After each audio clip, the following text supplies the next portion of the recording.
Une page est clairement en train de se tourner pour le monde politique français. Une tradition qui était bien ancrée mais aussi souvent critiquée est sur le point de disparaître. Je parle bien sûr des avantages à vie pour les anciens hauts responsables de l'État. C'est une décision qui marque un vrai tournant et on va décortiquer ça ensemble. Alors oui, on parle bien des anciens premiers ministres et aussi des ministres de l'Intérieur. C'est vraiment pour eux qu'un chapitre important de la Ve République est en train de se refermer. Mais de quoi on parle concrètement? Eh bien, avant, c'était simple. Des avantages à vie. On parle d'une voiture avec chauffeur, d'une protection policière, tout ça sans limite de durée. Maintenant, ça change, ces mêmes avantages vont être limités dans le temps. C'est un vrai changement de mentalité. Allez, on regarde tout de suite comment cette décision a été prise. Première partie donc, la décision et son calendrier. Comment cette réforme a-t-elle été annoncée et quel est son échéancier? Et alors là, il faut voir que tout est allé très très vite.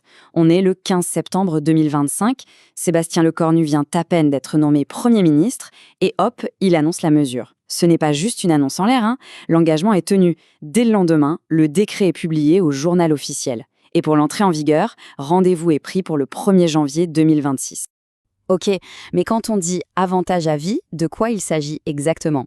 En fait, ça concerne deux choses bien précises qui sont bien sûr entièrement financées par le budget de l'État. D'abord, la mise à disposition d'un véhicule de fonction avec son chauffeur et ensuite une protection policière assurée en permanence. Le nouveau cadre est donc très clair.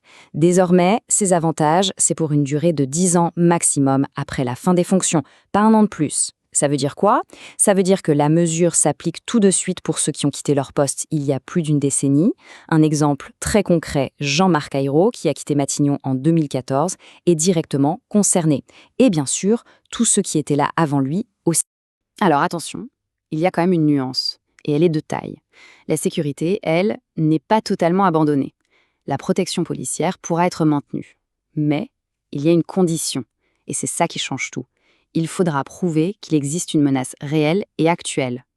En clair, on passe d'un droit qui était quasi automatique à une protection qui dépendra d'une évaluation du risque. Ce n'est plus du tout la même logique.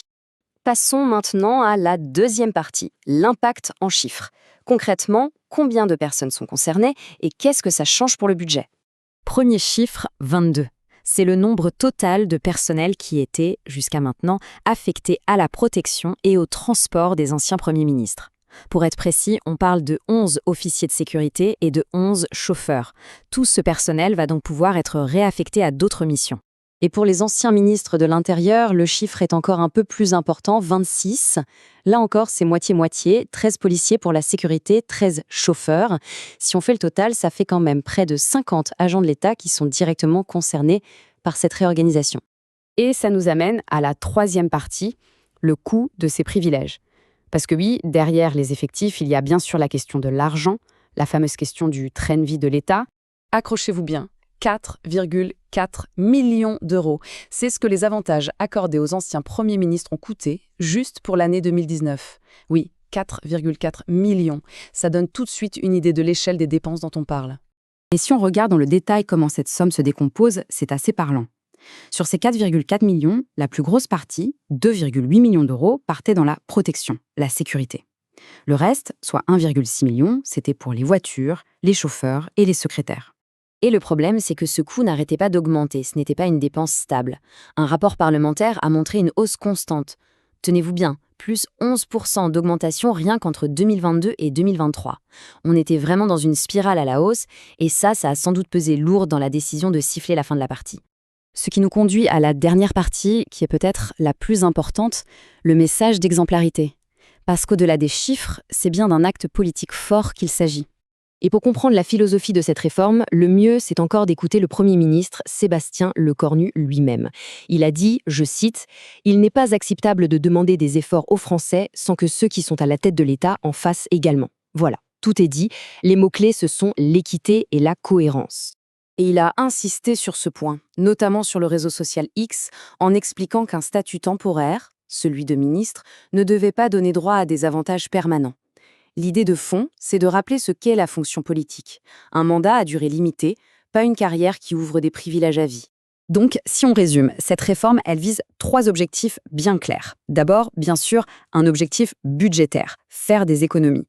Ensuite, un objectif politique, montrer l'exemple, faire preuve d'équité. Et enfin, un objectif qu'on pourrait qualifier d'institutionnel. Il s'agit de moderniser des protocoles qui étaient devenus anachroniques.